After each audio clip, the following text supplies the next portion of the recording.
Alright,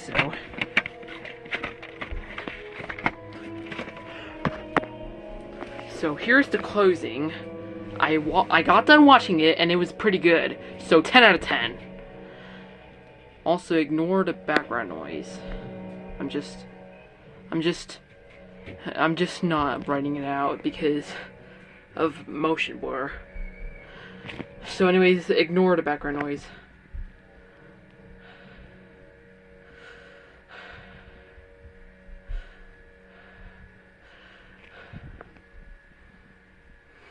I literally almost forgot to close the door.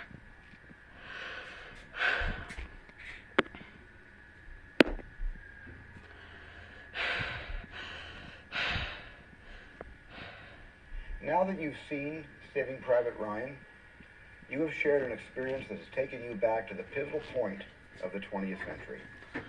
On the day World War II began, General Eisenhower wrote to his brother, "Hitler should beware of the fury of an aroused democracy." D-Day was the defining moment, and all that followed was consequence. At 0500 hours on June 6, 1944, the outcome of the war was very much in doubt. If Hitler's armies were able to stop the invasion and drive the British, Canadian, and American forces back into the sea, the war would have gone on. The Holocaust would have gone on, and all could have been lost. It came down to the men of D-Day. It came down to the junior officers, the NCOs, and all the enlisted men, a whole bunch of 20-year-old kids, some even younger. They responded to the responsibility on that day and throughout the tough campaigns that followed in Normandy, Sicily, Italy, and the islands in the Pacific. The price so many had to pay was the ultimate sacrifice. Families lost sons and brothers and fathers. So it was to honor those men and their buddies, courageous, ordinary guys, that I made this picture. It was also to honor them that author Ambrose and his friends created the National D-Day Museum in New Orleans.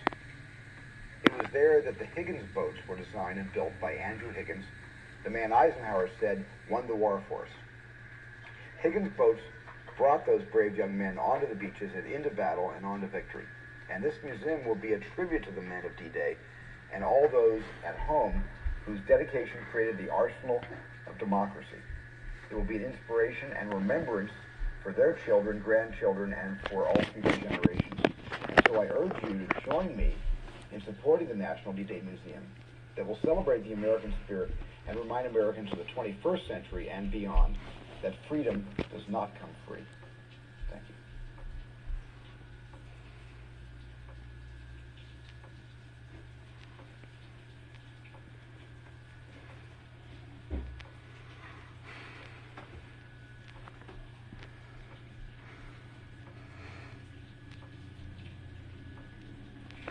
Also, yeah, that was a salute for the veterans.